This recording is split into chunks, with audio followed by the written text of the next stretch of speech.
இந்த வீடியோவில் பார்த்தீங்கன்னா 2 சம்பவத்தை பற்றி பார்க்கலாம். இந்த இடம் எங்கே இருக்குன்னு பார்த்தீங்கன்னா கன்னியாகுமரி மாவட்டம் அகசீஸ்வரம் தாலுக்காவுக்கு உட்பட்ட தெற்கு தாமரைக்குளம். இந்த தெருவை ஐயோபி தெருவுனையும் சொல்லுவாங்க, புதுமலர் தெருவுனையும் சொல்லுவாங்க. ஸோ இந்த இடத்துல பார்த்தீங்கன்னா 92 நாளாக அந்த கழிவுநீர் ஓடை அமைக்கும் பணி நடந்து முடிஞ்சு 92 நாள் கழித்து இந்த ரோடை போட்டு முடித்தாங்க. இந்த ரோடு போட்டு முடித்ததுக்கப்புறம் இந்த பைப்பெல்லாம் இருக்குது பார்த்தீங்களா, ரோடு போட்டு முடிச்சு 9 நாள் தாண்டியாச்சு. இந்த பைப் எப்படி இருக்குது, இந்த குடம் எவ்வளோ ஹைட்டில் இருக்குன்னு பார்த்துருங்க. இப்படி இருந்தால் தண்ணி பிடிக்க முடியுமா பிடிக்க முடியாதா? இப்போ இப்படி பண்ணு. அவ்வளோதானே, நின்றுட்டேன். நின்னுட்டியா? நான் போன மாதிரி என் காலுக்குள்ள போடா.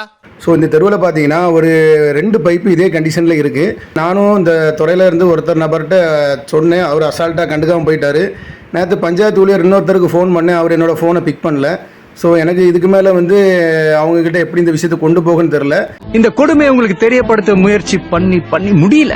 நீங்களே பார்த்துங்க, இது 2வது பைப்பு.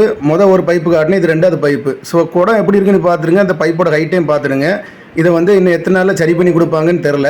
ஆல்ரெடி இந்த ரோட்டுக்கும் நம்ம பரப்பளவு தரை பரப்பளவு பார்த்தீங்கன்னா 1 அடி ஹைட்டே ஏற்றிட்டாங்க. ஸோ அந்த காட்சி தான் இப்போ நீங்களும் பார்த்துட்ருக்கீங்க. ஹைட் ஏறினால இப்போது எங்களால் குடம் வச்சு தண்ணி பிடிக்க முடியல. சம்மந்தப்பட்டவங்களுக்கு கண்ணில் படும் வரை இந்த வீடியோவை ஷேர் பண்ணுங்கள். அடுத்த சம்பவம் என்னாச்சுன்னா 8:35 வரைக்கும் டெய்லி தண்ணி வரும். இன்றைக்கும் பார்த்தீங்கன்னா நேற்றுக்கும் பார்த்தீங்கன்னா ஒரு 8:15 முன்னாடியே ஆஃப் பண்ணிடுறாங்க. அது என்ன கதைன்னு எனக்கும் தெரில. தலைவராக இருந்தாலும் டைமிங் முக்கியம்டா. ஸோ ஒரு டைமிங் ரெகுலேட் ஃபாலோ பண்ணிட்டு இருந்தாங்கன்னா அந்த ரெகுலர் டைமை ஃபாலோ பண்ணணும். இதே அந்த பஞ்சாயத்து நிர்வாகம் கவனத்தில் எடுத்துக்கணும். சீக்கிரம் நல்லதே நடக்கும் நம்புகிறோம். நன்றி, வணக்கம்.